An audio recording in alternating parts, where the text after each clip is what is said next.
मित्रों, नमस्कार।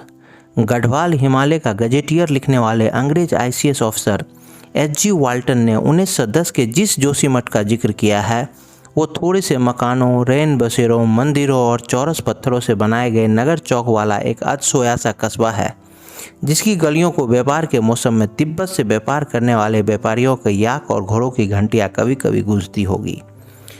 बात करते हैं जोशीमठ की उत्पत्ति की। उत्तराखंड के गढ़वाल के पेनखंडा परगना में समुद्र की सतह से 6107 फीट की ऊंचाई पर धौली और विष्णु गंगा के संगम से आधा किलोमीटर दूर जोशीमठ की उत्पत्ति की कहानी आदि शंकराचार्य से जुड़ी है। 8वीं 9वीं शताब्दियों में की गई जिनकी हिमालयी यात्राओं ने उत्तराखंड के धार्मिक भूगोल को व्यापक रूप से बदल दिया था। दक्षिण भारत के केरल राज्य के त्रावणकोर के एक छोटे से गांव में जन्मे आदि शंकराचार्य ने वेदांत दर्शन के प्रचार प्रसार के उद्देश्य से बहुत छोटी आयु में अपनी मलयालम जड़ों से निकलकर सुदूर हिमालय की सुदीर्घ यात्राएं की और असंख्य लोगों को अपना अनुयायी बनाया। इन अनुयायियों के लिए उन्होंने 4 दिशाओं में 4 मठों का निर्माण किया। पूर्व में उड़ीसा के पुरी में वर्धन मठ, पश्चिम में द्वारका का शारदा मठ, दक्षिण में मैसूर का सिंगेरी मठ और उत्तर में ज्योतिर्मठ यानी जिसे अब जोशीमठ के नाम से जाना जाता है। जोशीमठ के बाद बद्रीनाथ में नारायण के ध्वस्त मंदिर के पुनर्निर्माण का कार्य पूरा कराने के उपरांत वे केदारनाथ गए, जहां 32 साल की छोटी सी उम्र में उनका देहांत हो गया। जोशीमठ की ऐतिहासिक महत्ता इस जनविश्वास में निहित है कि आधुनिक हिंदू धर्म के महानतम धर्मगुरु माने जाने वाले आदि शंकराचार्य ने यहाँ सहतूत के एक पैर के नीचे समाधिस्थ रहकर दिव्य ज्ञान हासिल किया था। इस कारण से इसे ज्योतिर्धाम भी कहा गया है। ये विशाल पेड़ आज भी फलता फूलता देखा जा सकता है और इसे कल्प वृक्ष का नाम दिया गया है।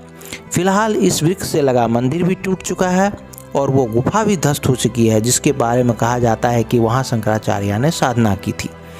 जोशीमठ के बारे में अनेक धार्मिक मान्यताएं प्रचलन में है। यहाँ भगवान नरसिंह का मंदिर है, जहाँ भक्त बालक प्रहलाद ने तपस्या की थी। अनेक देवी देवताओं के मंदिरों के अलावा यहाँ देवताओं जैसे ब्रह्मा, विष्णु, शिव, गणेश, भृंगी ऋषि, सूर्य और प्रहलाद के नाम पर अनेक कुंड भी हैं। ये तथ्य इस छोटे से पहाड़ी नगर को देश के धार्मिक मानचित्र पर एक महत्वपूर्ण बिंदु बनाते हैं।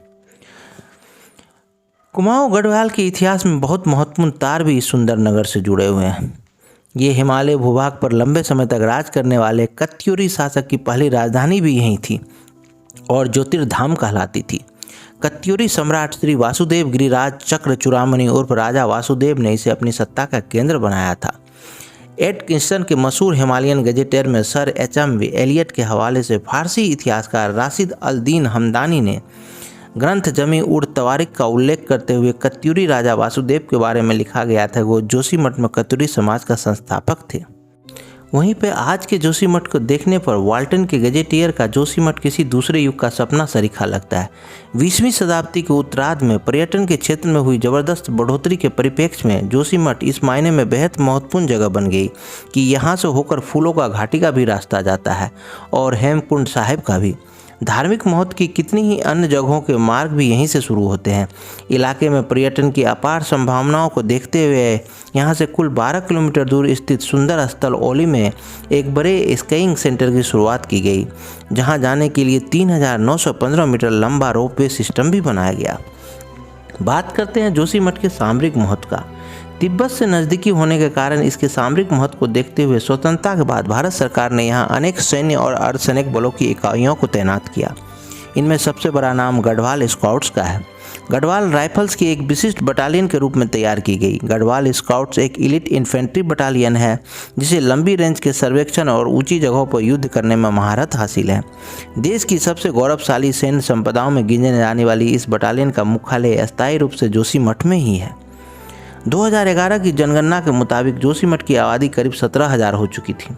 तमाम सैन्य इकाइयाँ टुकड़ियों को गिना जाए तो आज ये आबादी अनुमानतः 50,000 का आंकड़ा छू रही होगी। मुकेश शाह जोशीमठ में व्यापार करते हैं। इस नगर में ये उनकी चौथी पीढ़ी निवास कर रही है। उनका मानना है कि बद्रीनाथ मार्ग पर होने के कारण जोशीमठ में व्यापार करने के बेहतरीन मौके थे, जिसके चलते उनके दादा ने यहाँ आकर बसने का निर्णय किया। आसपास के गांव में खूब खेती होती थी, जिनसे आलू, राजमा, चौलाई, उगल और कुट्टू जैसी चीज़ों की भरपूर पैदावार मिलती थी। श्रेष्ठ गुणवत्ता वाली इन चीज़ों को दूर दूर से मांग आती थी।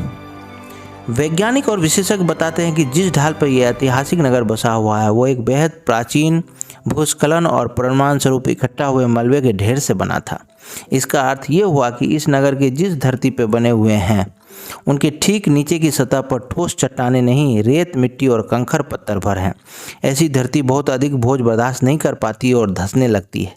आज से करीब आधी शताब्दी पहले गढ़वाल के तत्कालीन कमिश्नर महेश चंद्र मिश्रा की अध्यक्षता वाली एक कमेटी ने सन 1976 में प्रकाशित की गई अपनी एक रिपोर्ट में चेताया था कि जोशीमठ के इलाके में अनियोजित विकास किया गया तो उसके गंभीर प्राकृतिक परिणाम होंगे।